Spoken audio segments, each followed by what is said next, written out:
So according to this video that's been circulating all over different social media channels, $100,000 a year seems to be the new middle class, or at least that's what they claim. As someone who's been a YouTuber for 10 plus years and had to really understand how to budget over inconsistent income at times, I have a lot of thoughts on this. Salary, the new middle class. I was looking at the numbers of our bills, and even when we pay off our mortgage, our basic necessities is going to be $3,500 a month. Let's break this.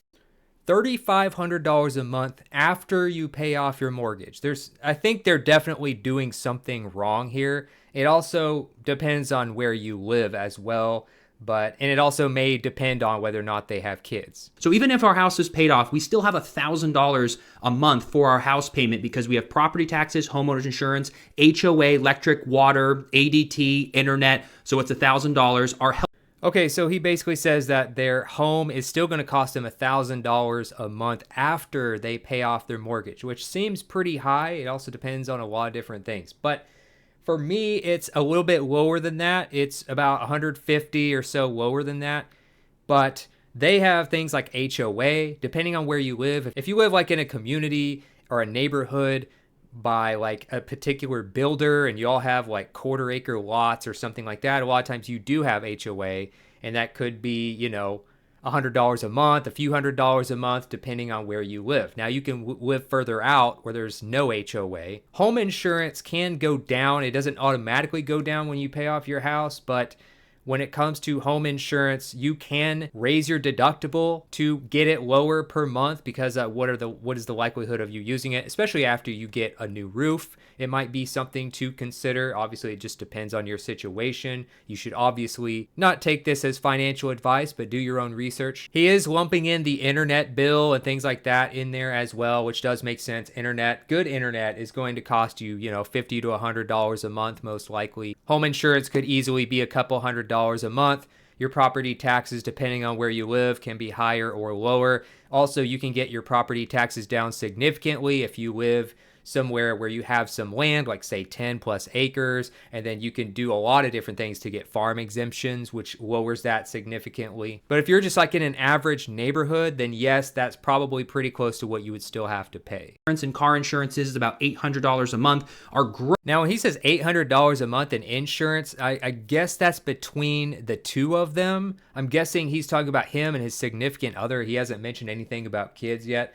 But per person, insurance probably should be closer to like $400 or $500 a month.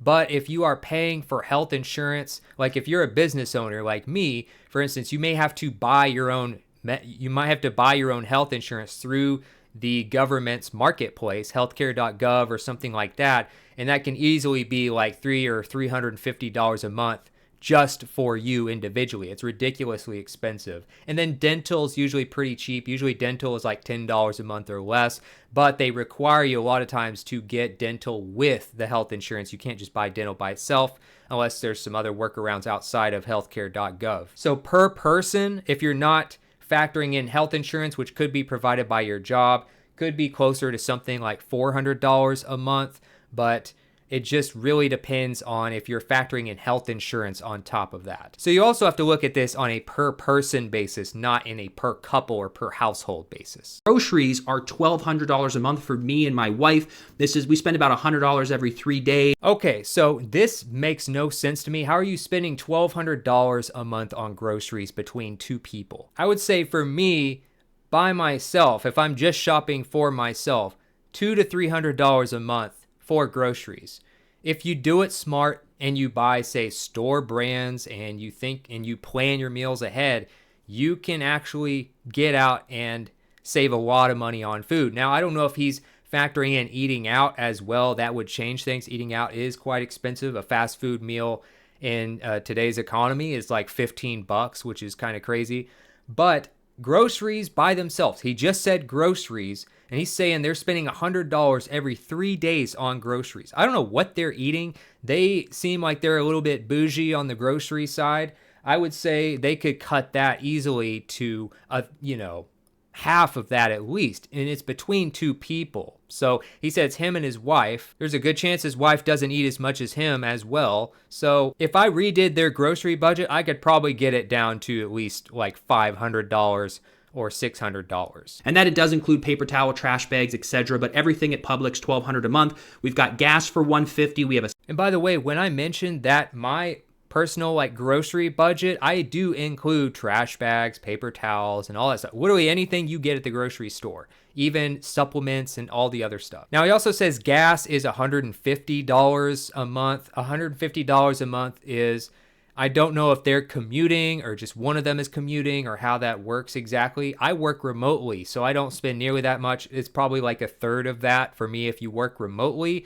That's one of the biggest reasons I promote remote work. There's a long list of reasons I've gone over in other videos, but if you work remotely, you could get by easily on $40 or $50 a month. You probably fill up your vehicle once a month, depending on your mileage, depending on your social life. Cell phone for $150. We have a senior dog, Benji, that we take good care of. So he's saying $150 a month for a phone, or for, I guess, both of their phones, which is about right. I would say per person, it's more like $62.65. Which is about what I pay. When it comes to per person, my phone's more like $62 a month, something like that. So if you were to divide that by 2, that's pretty close. I mean, it's more like $75 a person for them. My phone is actually paid off, so that's another way you can get around that. But if you have a newer phone, that could also add on another $10 or $20 a month. He's $200 a month, and we also have $100. Now, apparently they have a pet or a dog that is $200 a month. I don't know exactly what that means. I don't know if they're getting him groomed a couple times a month, or if I don't know if they're factoring in dog food in their groceries, but I have 2 dogs and a cat, and so I factor that into the grocery bill as well. So in fact, if you were to do grooming, though, grooming could cost you easily $100 a pop. So that's something that you just have to figure, well, is everybody doing that? A lot of people are not doing that every month as far as grooming, because that's more of a pampering type of thing, depending on the type of dog. Some dogs do probably need it. Some dogs have to get haircuts. Other dogs, you're not supposed to cut their hair very much. $100 for services like Netflix, Hulu, Dropbox, Zoom, things like that. Okay, so $100 a month for services. I'm not sure if any of those are business expenses. He did mention Zoom and Dropbox, but he also mentioned like Netflix and Hulu. So if you're spending $100 a month on like entertainment streaming, that's pretty high. I mean, I would say mine's closer to maybe $10 a month on streaming. I just don't really watch a lot of TV. So if you're doing stuff like that, you could easily even get the cheaper ones that have ads and be maybe even under $10 a month for some of those. So it's $3,500 a month. This is with no car payment, no debt, no... So he came to $3,500 a month. Right now, mine's at about $1,600 a month as I follow along. And that's per person, of course. No student loans, no house payment, is still $42,000 a year after taxes just to have this. So he's talking $42,000 a year after taxes just to basically have whatever their current lifestyle is like, which again, I think they are doing pretty well as far as they're not really I don't think they're really giving up a whole lot, and they're talking about this without a car payment and without a mortgage. But they are also factoring in 2 people together. You're talking about $100,000 salary. That's a little misleading because you're talking about more of $100,000 per household is really what it is. Whereas per person, I could easily get you in the $1,500 to $1,600 a month range in a similar scenario if you're not talking about also having a car payment or credit card payments or a mortgage. And that doesn't include savings, investing, traveling, gifts, hobbies, dating. And then he's also talking about,